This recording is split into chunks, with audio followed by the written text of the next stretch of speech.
Nakisaya at nakikanta ang ilang personalidad sa taunang selebrasyon ng Oktoberfest. Silipin natin yan sa Frontline Report ni Faith Del Mundo.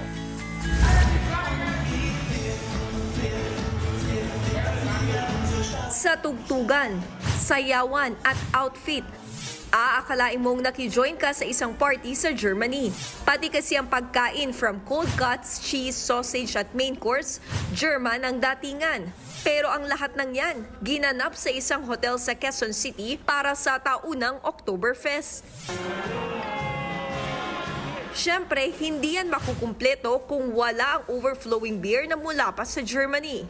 And it was a hell of a party. For the first time, Oktoberfest beer, which is a bit stronger than the other beers, but it's very easy to drink. So it's a special brew, and it's first time in the Philippines now.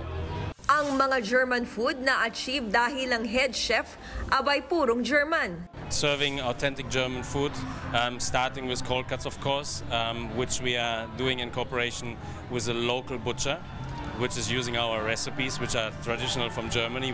Kaya ang mga nakiparty, enjoy na enjoy, gaya na lang ng MediaQuest artist na first time umattend sa Oktoberfest. I'm so happy para akong nakapunta na din ng Germany, di ba? And then, I love the beer, the food. We don't need to go to Germany because we get to experience mismo yung culture, syempre yung food, and the beer. Nako, napakasarap ng beer. Super happy and very thankful na ma-invite sa ganitong klaseng event. Na-feel ko na parang nasa Germany kami, na-experience namin yung culture through their music. Such a different feeling na matry yung iba't ibang food. Ang Oktoberfest ay isang beer festival na nagsimula sa Germany. Taon-taon na rin itong ipinagdiriwang sa Pilipinas. Nagbabalita mula sa Frontline, Faith Del Mundo, News 5.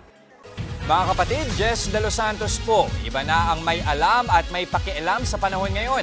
Para sa tuloy-tuloy na balitaan sa Frontline kahit weekend, mag-follow at mag-subscribe sa social media pages ng News 5.